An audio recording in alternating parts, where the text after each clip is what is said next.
Dans cette vidéo, je vais débunker 5 fausses croyances sur le SEO et ça va pas mal nous servir en tant que photographe professionnel. Et tout ça, c'est après le générique, donc générique. Bonjour, je suis Sébastien Roignan et vous êtes bien sur le guide du photographe de mariage, la chaîne YouTube qui va vous donner les clés pour prendre votre indépendance et vivre de votre passion la photo et plus particulièrement la photo de mariage. Normalement, j'ai pas à vous le dire, le SEO, c'est quelque chose de très important dans notre activité de photographe de mariage, de photographe professionnel. Qu'est-ce que c'est le SEO très rapidement? C'est le fait d'être bien placé, enfin avoir une stratégie SEO, c'est le fait d'être bien placé sur des recherches, essentiellement Google, puisque c'est ce qui est utilisé à plus de 93% en France. Parce que oui, il y a une petite blague qui se fait chez les spécialistes du SEO, c'est quel est le meilleur endroit pour cacher un corps? Et c'est en page 2. De Google. Ce qui veut tout dire quand même sur le fait que si on n'est pas en première page, du coup ça peut être compliqué d'être vu. Et le fait que le moteur de recherche Google ait beaucoup évolué depuis que ça existe, donc depuis pas mal de temps. Je viens de faire la recherche, je savais pas, 23 ans, juin 2000. Et donc il y a plein de fausses croyances maintenant, des choses qui pouvaient marcher avant et qui ne marchent plus maintenant, des choses qui n'ont juste jamais marché, des choses que vous croyez peut-être. Première fausse croyance. Et pour ça, on va parler du fameux taux de rebond. On en entend partout parler du taux de rebond. Énormément de gens le pensent, et moi-même, je le pensais encore il y a pas très longtemps. Si on a un mauvais taux de rebond, on sera mal placé dans Google. Bon, le taux de rebond, c'est quoi d'abord? C'est le fait que quelqu'un arrive sur votre site et reparte quasiment aussitôt en dessous 40 secondes. En gros, s'il reste moins de 40 secondes, il va dans le taux de rebond. Donc si vous avez un taux de rebond assez fort, genre 70%, on dit que c'est pas bon, puisque ça veut dire que 70% des gens repartent tout de suite. Mais en fait, non, pas du tout. Parce que Google a très bien compris que le taux de rebond ne veut pas dire grand-chose. Si par exemple, vous cherchez juste, comme moi là à l'instant, la date de naissance de Google, j'ai pas besoin de rester plus de 40 secondes sur une page pour juste lire une date. Et pourtant, j'ai eu ma réponse, donc ma recherche a été bonne. Pour nous, c'est un petit peu différent en tant que photographe de mariage. Pourquoi? Parce que si quelqu'un reste moins de 40 secondes sur notre site, c'est que très logiquement, on le verra jamais en tant que client. Donc en effet, nous, il faut que notre taux de rebond soit le plus bas possible. Ça veut dire que les gens s'intéressent à notre site et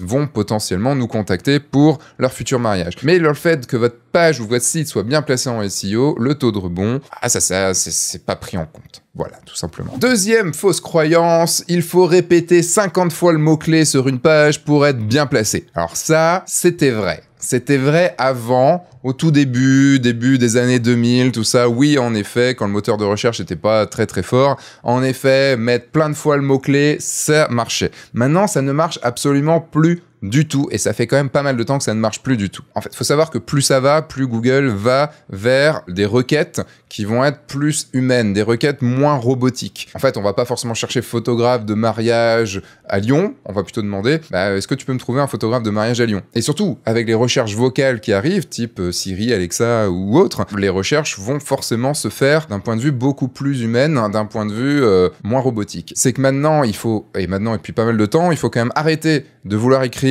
pour les robots, il faut plutôt écrire pour les clients qui arrivent sur votre site, pour les gens qui vont arriver sur votre site. L'expérience utilisateur est très importante. Et Google a même développé un plugin qui s'appelle Google Page Experience. C'est un plugin qui regarde l'expérience utilisateur sur votre site, et ça, pour lui, ça aura un impact sur votre positionnement dans les moteurs de recherche. Donc de ce côté-là, mon conseil, c'est écrivez pour les humains, en plaçant un champ sémantique évidemment autour du mot-clé que vous voulez travailler, mais ne blindez pas de photographe de mariage plein de fois sur votre site, ça ne sert à rien. Préférez le champ sémantique autour, robe de mariée, photographe, cérémonie, alliance, vous voyez, tout ce genre de choses. Et petit truc en plus dans cette fausse croyance, mettre le mot-clé, plein de mots-clés dans votre URL, vous savez, genre sebastienroignan.com/photographe, mariage, Lyon, reportage, famille, tout ça, ça sert à rien, en fait. Au pire, mettez un mot-clé, mais c'est très minime, et ça fait des adresses à la con, des URL à la con, et que les gens savent même pas taper au final. Et une dernière chose, vous savez, la balise Meta Keywords, pour ceux qui sont un peu plus,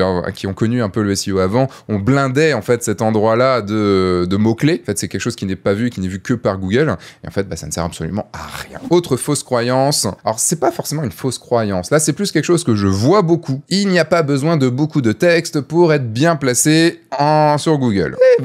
Non, en fait, évidemment. Comme tout le monde, Google a besoin de savoir de quoi parle votre page. Et globalement, il y a un consensus sur, il faut d'entre 200 et 300 mots pour que Google comprenne à peu près de quoi parle la page. Après, plus il y a de mots, pas plus dans le genre des dizaines de milliers, bien sûr, plus vous mettez de mots plus il va comprendre l'idée que vous voulez formuler dans cette page. Préférez plutôt 5 à 600 mots. On peut même monter sur des pages importantes à 1500 mots, mais il vaut mieux 5 à 600 mots bien travaillés, qui sont bien dans le champ lexical et surtout qui apportent quelque chose aux visiteurs, plutôt que 1500 mots un peu mis dans tous les sens, qui répondent à beaucoup de choses et que l'utilisateur va rien comprendre. Donc l'idée, c'est pas d'en écrire de trop, mais de surtout pas en écrire pas assez. Parce que là, vraiment, c'est sûr et certain, si vous mettez que des photos, ça marchera juste pas. Et ça tombe bien, puisque ma 4e fausse croyance, on va en parler des photos. Et ça, je dirais même que c'est une fausse croyance globale sur la photo de mariage ou sur la photo tout court. C'est que juste en montrant nos plus belles photos, on va réussir à être bien placé,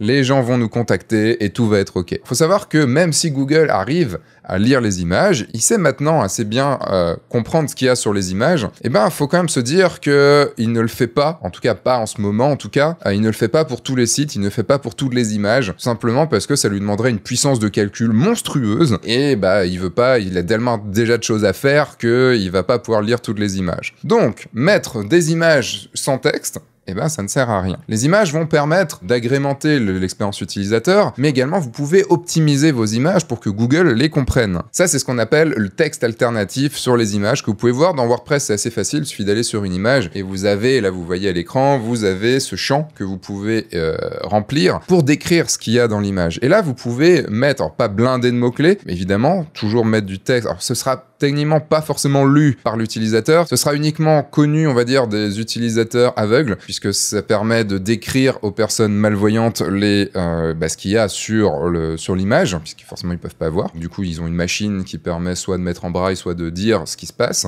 Donc voilà, ça permet de l'expérience utilisateur, mais ça permet surtout à Google de savoir qu'est-ce qui se passe, qu'est-ce qu'il y a sur cette image, quels sont les points importants sur cette image. Donc, par exemple, si c'est une photo de la découpe du gâteau, vous pouvez mettre un couple de mariés découpe le gâteau de mariage réalisé par un tel et dans tel domaine. Et ça, du coup, ça va permettre à Google de savoir ce qu'il y a dedans. J'ai réussi en plus à placer les prestataires et tout, donc ça, c'est plutôt une bonne chose aussi. Tout le monde va le comprendre, en tout cas, Google va le comprendre et pouvoir le placer dans Google Images également. Et il y a une expérience assez rigolote que Grégory Verdier, donc que vous avez entendu dans le podcast qui est sorti la semaine dernière, dont je vais vous reparler juste aussi à la fin de cette vidéo. Il y a une expérience qui a été faite par le site Baume Référencement, qui est assez drôle, puisque si vous cherchez pizza aux anchois sur Google, il y a un moment, alors plus tout à fait tout en haut, mais vous allez arriver très vite sur une photo d'Adriana Carambeu. On se peut se demander ce qu'une photo d'Adriana Carambeu fait sur le terme pizza aux anchois.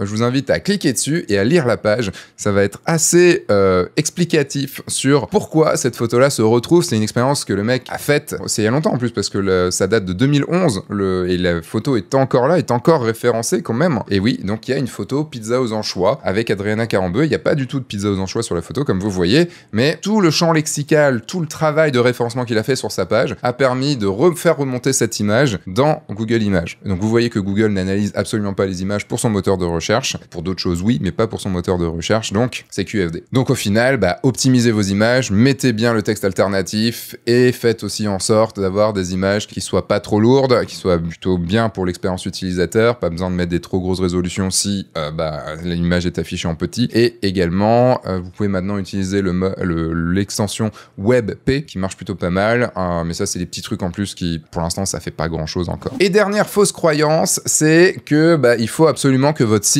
soit parfait du premier coup, sinon vous allez vous prendre une mandale de Google et vous allez partir dans les limbes, genre en page 50, genre la dernière page, et là vous arriverez jamais à remonter. Et ça, c'est évidemment complètement faux. Faut savoir un truc, c'est que Google n'est absolument pas rancunier. C'est-à-dire que si à un moment vous merdez, c'est-à-dire que vous descendez, vous êtes en première page et vous descendez, parce que je sais pas, il y a une mauvaise manip de fait, parce que vous faisiez quelque chose qu'il fallait pas trop faire, genre petite pratique grisouille, voire noire. Si vous reprenez votre site en main et que vous travaillez les choses et que vous améliorez, Google vous fera remonter. Pas forcément tout de suite, ça peut prendre du temps. Les résultats n'apparaissent pas tout de suite et sont assez aléatoires de ce que j'ai pu lire. Ça peut être plusieurs jours, comme plusieurs semaines, comme plusieurs mois, comme un an. Du coup, il va falloir travailler. C'est un travail de longue haleine de faire en sorte que votre SEO marche bien, que votre stratégie SEO marche bien. Donc là, je vais dire une phrase que tous mes élèves de la formation Le Grand Saut connaissent. C'est le mieux vaut fait que parfait. Parce que si ce n'est pas fait, votre site n'est pas en ligne, donc Google ne peut pas vous connaître et donc vous ne pourrez pas être affiché dans les moteurs de recherche.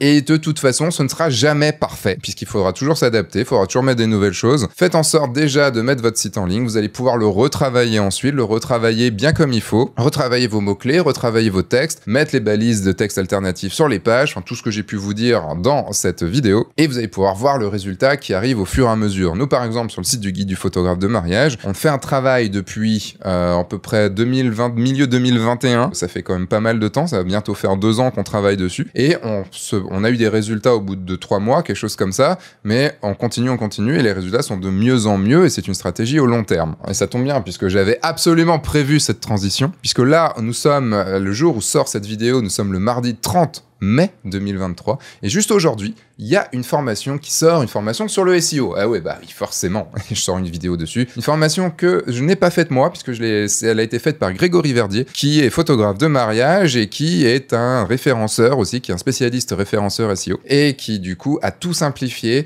en 3 heures de formation. Il veut tout simplifier pour pouvoir comprendre les bases du SEO, comprendre ce qu'il faut faire, comment écrire, comment faire son site, comment chercher les mots-clés, comment sélectionner les mots-clés sur lesquels travailler, comment analyser les résultats, comment comprendre si ça va pas, qu'est-ce qu'il faut faire, tout ça en 3 heures, en version, même si vous ne savez absolument rien au SEO, vous comprendrez ce qui est dit dedans. Et là, en plus, on lance le 30 mai, bon évidemment, elle sera disponible plus tard, mais pendant 3 jours, donc jusqu'au 1er juin minuit, vous avez l'offre de lancement avec, en plus, 3 lives avec Grégory, 3 lives de coaching de groupe pour pouvoir, parler de votre site, améliorer votre site, voir ce qui va pas, un suivi qui aura sur 3 lives de 2 heures que vous pourrez voir aussi en replay si vous prenez la formation. Et également avec la formation, vous pouvez avoir un audit de votre site et du coaching direct one-to-one avec Grégory. Et ça, vous avez toutes les informations dans le lien que je vous mets dans la description. L'offre est valable jusqu'au 1er juin 2023 minuit. Vous voyez peut-être cette vidéo plus tard, sachez que la formation existe toujours, elle est disponible dans le lien ici. Et elle vous permettra de tout mettre en place pour réussir à se placer sur la première page de Google. Voilà, c'est tout pour moi, j'espère que cette vidéo vous aura plu, et moi je vous dis donc à dans pas longtemps pour une nouvelle vidéo ou un nouveau podcast sur le guide du photographe de mariage. Entre temps, sortez, faites des photos, amusez-vous, signez des mariages et travaillez votre SEO. C'est super important, travaillez votre SEO.